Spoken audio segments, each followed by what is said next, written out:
안녕하세요. 북신의 서재입니다. 지나친 상실이나 고통 앞에서 인간은 자신이라 믿었던 실존적 모습 대신 다른 자아를 마주하게 됩니다. 느닷없이 솟구치는 무의지적인 상상이나 아픈 기억은 인간을 바수어 놓습니다. 과거 회귀가 불가능한 시간의 무자비한 일회성 앞에 우리는 받아들임 말고는 방법이 없습니다. 하지만 그러한 상실과 고통 앞에서 인간은 성장하고 끔찍한 고통을 견딜 만한 아픔으로 내보내는 과정 속에 불행한 사건으로부터 불행한 자신을 분리해냅니다.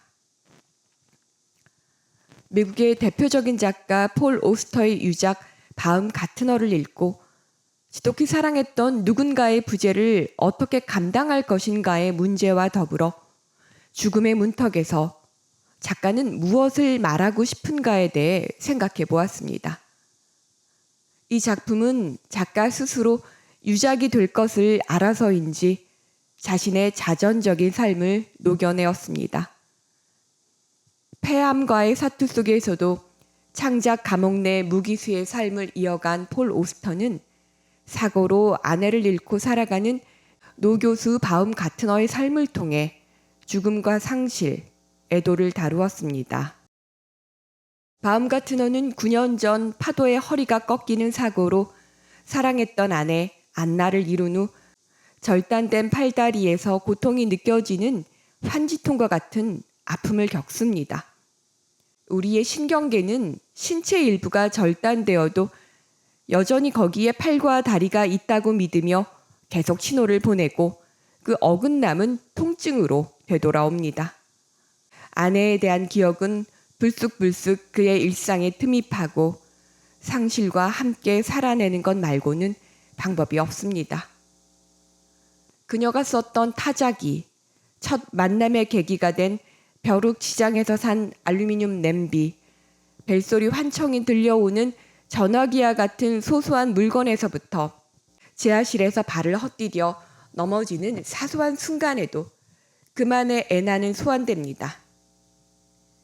애도에는 종착역이 있을 수 없으며 진정한 상실은 극복 불가능합니다. 외로움에 함몰되지 않으려 바움 가트너는 죽을 힘을 다해 다른 사람들과 연결되려 애씁니다. 외로움은 사람을 죽여요. 다른 사람들과 연결되지 않는 사람에게는 삶이 없는 것과 같죠. 라는 그의 말은 생존 신호입니다. 그리고 최선을 다해 아내를 추억합니다. 살아있는 사람이 죽은 자를 기억해주는 행위, 그것은 바로 아내의 미완성 유고를 세상에 내놓는 일이며 이는 문학의 절대적인 위험입니다. 죽음의 문턱에서도 폴 오스터는 문장을 만드는 종신형의 삶을 포기하지 않았습니다. 작품 속 내 감방문은 한 번도 잠긴 적이 없다. 나는 언제라도 내가 여기서 걸어 나갈 수 있다는 걸 의심한 적이 없다는 작가의 고백을 터입니다. 이 작품은 바움 가트너가 아내를 잃은 뒤 살아가는 이야기가 1차 층위이지만 양친에 대한 회고 등 수많은 시간대가 교차 편집되며 앞으로 나아갑니다. 그리고 바움 가트너 모친에 대한 회고는 절절합니다. 16 나이에 자기 인생을 홀로 책임져야 했던 바움 가트너 어머니는 자신을 삼촌에게 떠넘긴 엄마를 원망하지 않습니다. 그 시절 남편도 그 무엇도 없는 애딸린 젊은 여자의 선택지는 빤합니다. 그 여자가 나에게 끔찍한 짓, 이기적이고 수치스러운 짓을 하지 않았다는 게 아니라 적어도 나는 그 여자가 왜 그랬는지 이해할 수 있다는 거고 오랜 세월 생각을 해본 끝에 결국 이게 최선이었던 게 아닌가 하는 깨달음을 얻게 됐다는 거야 라는 문장 앞에 독자들은 각자 자기 인생 혹은 부모님의 신선했을 삶을 떠올리지 않았을까요? 평생 남의 옷을 만들어주다 췌장암으로 62살의 생을 마친 어머니나 마흔 넘어 첫 자식을 본 그녀의 늙은 남편이자 몽상가이자 반자본가인 바움가트너 부친의 삶은 보통의 우리네 인생이 그렇듯 남루하면서도 숭고합니다. 저자 폴 오스터의 자전적 삶이 배어있는 양친에 대한 회상 장면은 작가로서 자기 뿌리에 대한 복원이자 애도의식으로 읽혔습니다. 철학 교수였던 바움가트너는 아내 생전 그녀 작품에 인색했지만 유고 정리 작업을 통해 그녀 목소리가 올라오는 듯한 유대와 충일감을 느낍니다. 그리고 아버지 고향 우크라이나의 폐허에서 먹이를 찾아 무리지어 움직이는 수십 마리 이리에 대한 묘사는 진실과 믿음 사이에 의문을 제기합니다. 어떤 사건이 진실로 받아들여지기 위해서는 실제로 진실이어야 할까? 아니면 설사 그 일이 일어나지 않았다 해도 어떤 사건의 진실성에 대한 믿음이 그것을 진실로 만드는 것일까는 비단 문학 해석을 넘어 삶 전반을 가로지르는 통찰입니다.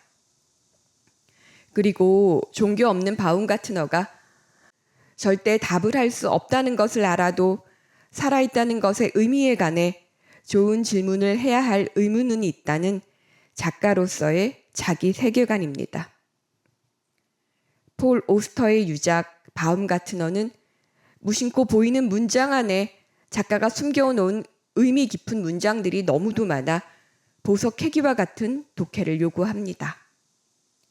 왜 더 중요하다고 여겨지는 순간들은 영원히 사라진 반면 우연히 마주친 덧없는 순간들은 기억 속에 끈질기게 남아있는지, 혹은 인간 삶이란 외로움과 잠재적 죽음이라는 고속도로를 따라 빠르게 달려가는 통제 불가능한 차라는 독한 비전으로부터 그러다 자동차, 오토모빌이라는 단어로 이어지는 운전대의 신비라는 책의 지필과 주인공의 차 사고로 이어지는 작품의 구조는 치밀합니다.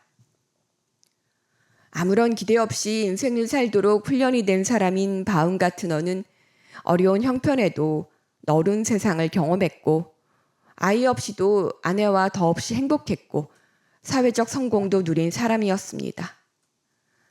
파도에 허리가 꺾여 아내를 잃은 사고는 언제 어떻게 닥칠지 모르는 인간 삶의 우연성에 대한 메타포입니다. 그는 파도로 뛰어든 아내를 막지 못한 자신에 대해 자책하지 않습니다. 애나가 원하는데 물에 들어가는 걸 내가 막으려 했다면 30년 이상 함께하지 못했을 것을 잘 알기 때문입니다. 삶은 늘 위험하고 살아남은 그에게는 이제 피할 수 없는 노화가 기다립니다. 소설 전반에 묘사된 주인공의 통제 불가능한 신체에 대한 묘사는 노화에 따른 통제 불가능한 인간 삶을 압축적으로 보여주는 장치입니다. 우리는 내일의 우연성에 개입할 수 없습니다. 그래서일까요? 작품 말미에 이 순간을 기억하도록 해. 얘야, 남은 평생 기억해. 앞으로 너한테 일어날 어떤 일도 지금 이것보다 중요하지 않을 테니까는 긴 여운으로 다가왔습니다. 수많은 폴 오스터 작품에서 마주하게 되는 우연성은 이 작품에서도 예외는 아닙니다. 아내의 느닷없는 죽음으로 흔들렸지만 무너지지 않았던 바움가트너가 상담사에게 전한 사람들은 죽어요. 젊어서 죽고 늙어서 죽고 58에 죽죠. 다만 애나가 그리워요. 그게 전부예요. 애나는 내가 세상에서 사랑한 단 한 사람이었고 이제 나는 애나 없이 계속 살아갈 길을 찾아야 해요는 죽음을 예감한 폴 오스터가 독자에게 전하고 싶은 마지막 말로 다가왔습니다. 그리고 문학은 이 모든 것을 기억하고 영원히 살게 합니다. 감사합니다.